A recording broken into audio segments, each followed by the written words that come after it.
جی بسم اللہ الرحمن الرحیم اللہم صلی وسلم وبارک علی سیدنا محمد۔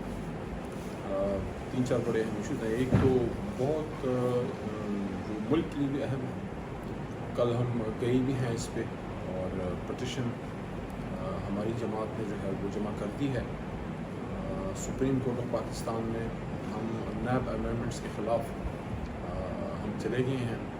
اور بالکل کسی بھی صورت میں نہ ہی ملک کے لیے بہتر ہے، اور نہ ہمارے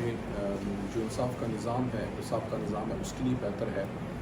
اگر تو نیب میں کوئی امینڈمنٹس ایسی موجودہ حکومت نے کرنی تھی جو کہ امپورٹڈ حکومت ہے، جس سے وہ نیب کے نظام میں بہتری لانا چاہتے تھے،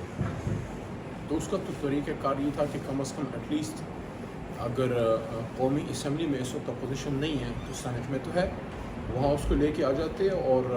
اس پہ تفصیلی گفتگو ہونی چاہیے تھی۔ اسٹینڈنگ کمیٹی آن لا وہاں موجود ہے، لیکن جس اجلت میں اس کو کیا گیا، حالانکہ 2 بار صدر مملکت نے اس کو ریجیکٹ کیا ہے، یہ جو نیب امینڈمنٹس انہوں نے کی ہیں، جس کو میں نیب پہ خود کش حملہ کہتا ہوں، کہ اگر یہ لا رہ گئے، ہم نے تو ہماری انشاءاللہ جب اللہ کے حکم سے حکومت آئے گی، ہم تو اس کو ریورس کرائیں گے اور واپس صورتحال کو وہی بحال کریں گے اور بہتری کے ساتھ لے کے آئیں گے کہ اگر جن چیزوں پہ آج کی حکومت کہتی ہے کہ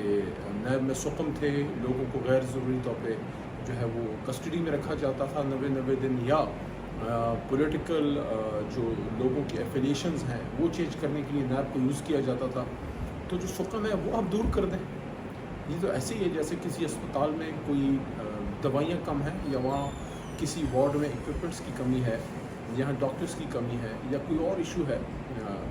اس میں۔ فار ایگزامپل کورونا کے دوران میں آپ کو یاد ہوگا بہت زیادہ وینٹیلیٹرز کی شارٹیج کا ایشو آ گیا تھا، تو اگر کسی اسپتال میں یہ سقم، یہ کمیاں موجود ہیں، تو کیا اس کا حل یہ ہے کہ وہ سقم اور وہ کمیاں نکال لی جائیں، دوائیاں دے دی جائیں، ڈاکٹرز پرووائڈ کر دیے جائیں، اور ایکوپمنٹ میں جو کمی ہے وہ پورا کیا جائے، یا اس اسپتال کو ہی تالا لگا دیں؟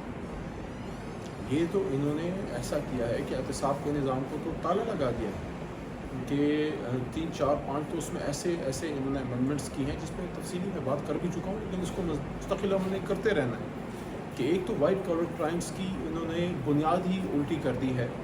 کہ یہ تو کوئی عام فوجداری مقدمہ نہیں ہے جو 100% ریاست نے پروف کرنا ہے۔ یہ تو میرے بھائی وائٹ کالر کرائمز ہیں جس میں ریاست نے یا حکومت نے یہ صرف پروف کرنا ہوتا ہے کہ ایک پراپرٹی یا ایک ایسٹ یا کوئی موویبل یا اموویبل جو ایسٹس ہوتے ہیں وہ آپ کے ہیں، وہ ثابت کر دے کہ آپ کے ہیں، اس کے بعد آپ نے اس کا منی ٹریل دینا ہے، آپ نے اس کی اوریجنلٹی کے اس کے ڈاکیومنٹس وغیرہ جو ہے وہ تو آپ نے دینے ہوتے ہیں۔ فار ایگزامپل کسی شخص کے پاس ایک گاڑی ہے، حکومت نے صرف یہ ثابت کرنا ہے کہ گاڑی اس کے پاس ہے اور اس کے قبضے میں ہے، پھر اس کے اونر نے ثابت کرنا ہے کہ گاڑی اس کے پاس اگر ہے تو اس کے کاغذ بھی اس کے پاس ہے، جینوئننس اس نے اونر نے ثابت کرنی ہوتی ہے، جینوئننس تو کبھی بھی ریاست ثابت نہیں کرتی۔ تو یہ جو money trail white collar crimes میں اگر کسی کے 50 60 70 کروڑ کے 2-3 ارب روپے کے اثاثے نکل آتے ہیں، تو حکومت نے تو صرف یہ ثابت کرنا ہے کہ یہ آپ کے ہیں، اس کے بعد تو اس شخص نے بتانا ہے کہ اس نے کہاں سے لیے، کیسے لیے۔ اگر تو اس کو ہم نے اس قانون کو ختم کر دیا جو کہ انہوں نے کر دیا، تو یہ تو فری فار آل ہے، یعنی کہ ایسٹ بیانڈ مینس کے کیسز کا تو ختم۔ وہ تو کوئی بھی سرکاری ملازم یا جو سیاستدان ہے، یا کوئی بھی سرکاری ملازم ہے یا عام آدمی ہے جس کے پاس پبلک آفس رہا ہے یا نہیں بھی رہا، عام شخص ہے اور اس کے پاس اثاثے ایسے ہیں جو کہ اس کے نون انکم سے بہت زیادہ ہیں، تو وہ تو اس کو آج کے بعد بالکل کھلی چھوٹ ہے۔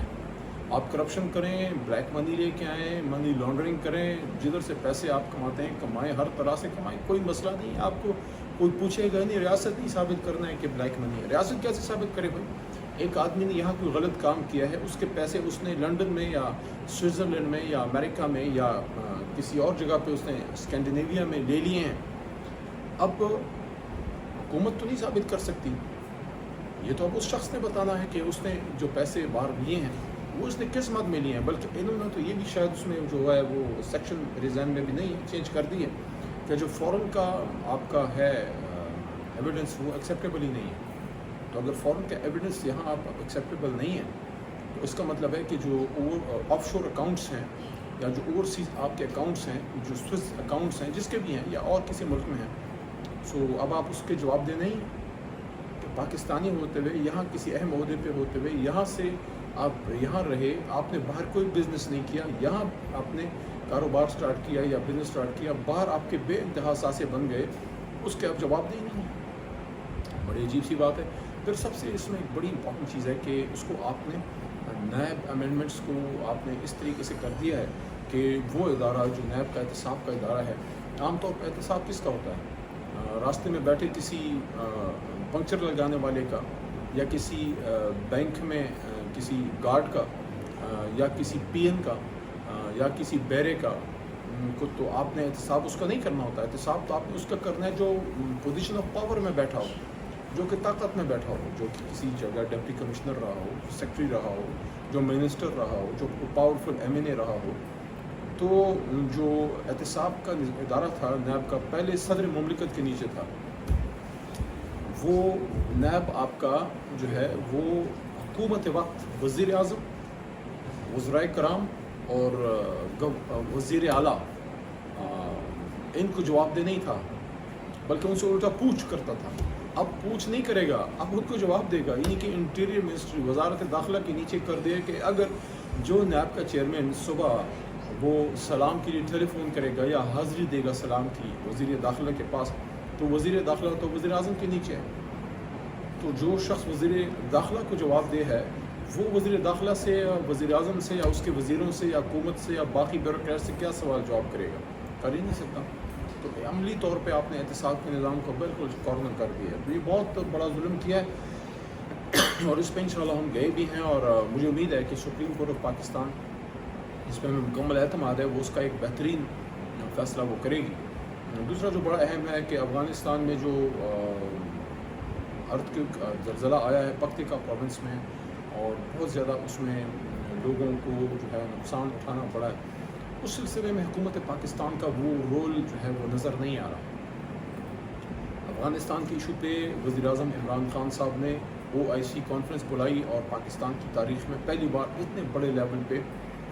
بہت سالوں بعد اتنا بڑا ایکٹیویٹی انہوں نے کی، اور پھر 2 مہینے بعد دوبارہ بھی بلائی۔ تو میں تو توقع رکھتا ہوں کہ شہباز صاحب جو ہیں وہ کوئی جو انہوں نے اپنے کیسز معاف کرانے اور کرپشن کو جاری کرنے اور اس کو حلال کرنے ان کے لیے جو NRO2 خود کو انہوں نے اور ان کی حکومت نے اپنے آپ کو نیب امینڈمنٹس کی شکل میں دیا ہے، تو کچھ جو کرنے والے کام ہیں اس طرف آئیں، جو ایک حکومت کی رسپانسبلٹی ہوتی ہے۔ ہمارا برادر اسلامی ملک ہے، اور اس میں NGOs اور کچھ پرائیویٹ سیکٹر کے لوگ تو خدمت کے لیے نکل پڑے ہیں، لیکن حکومت کا اس میں رول آنا چاہیے۔ افغانستان کی حکومت کو اس وقت ہماری افغان قوم کو، پاکستانیوں کی جو ہے وہ سپورٹ کی ضرورت ہے، اور اس پہ کوئی مکمل ہی خاموشی ہے۔ یہ بلاول صاحب پتہ نہیں کوئی وہ کس چکر میں ہے، ان کا بھی کوئی اتا پتہ نہیں لگ رہا۔ وزارت داخلہ، خاص کر وزیر خارجہ اور state minister for foreign affairs, سب لوگوں کی طرف سے جو ہے کوئی ٹھنڈی پروگرام ہے، تو یہ ایسے تو نہیں چلے گا۔ ہم نے تو ایک بہت مضبوط بنیاد ڈالی تھی افغانستان کی موجودہ حکومت، افغان طالبان، افغان قوم کے ساتھ عمران خان صاحب نے جو زبردست کام کیا۔ پھر نہ صرف یہ کہ ان کی ادھر حکومت بننے کے بعد ان کے لیے بہت بڑے پیمانے پہ اسلامی امہ کے لیڈران کو یہاں ہم نے اکٹھا کیا، جس میں ہم سے بڑا تعاون کیا ہماری برادر اسلامی ملک سعودی عرب نے، اس میں بڑا رول ادا کیا، ترکی نے ادا کیا، باقی برادر اسلامی ممالک نے ادا کیا۔ بلکہ ان کا جو پیس ٹاکس تھے امریکہ کا افغان طالبان کے ساتھ دوحہ وغیرہ میں، پاکستان اس میں عمران خان صاحب کی حکومت نے بنیادی کردار ادا کیا، جس میں ہمارے ساتھ ہمارے اداروں کا، پاک فوج کا بھی تعاون رہا۔ تو وہ تو اب روایت جاری رہنی چاہیے۔ تو افغانستان کی طرف ہمیں ضرور ہیلپ جو ہے ان کی طرف ہمیں ایکسٹینڈ کرنی چاہیے۔ دوسرا ایک تیسرا بڑا اہم جو اب ہندوستان کرنے جا رہا ہے، جو G20 کی سمٹ کی بات ہو رہی ہے، وہ بھی مقبوضہ کشمیر میں، تو اس کی تو ہمیں ہر سطح پہ اور اس پہ فارن افیئرس کو،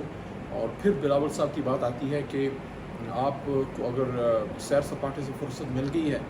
اور ٹائیاں شائیاں پہننے سے فرصت مل گئی ہے، کیونکہ انجوائے تو آپ نے شروع میں کر لیا ہوگا، اب آپ کو جو ہے آپ ماشاء اللہ سے منسٹر ہیں، لیکن کچھ کرنے والے کام کریں، اور ہندوستان کو ہمیں اسٹرانگ اس پہ ہمیں دنیا کے فورمز پہ اس کو اٹھانا چاہیے،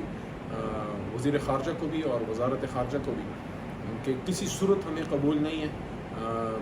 مقبوضہ کشمیر میں یہ کانفرنس کا کرانا، خاص کر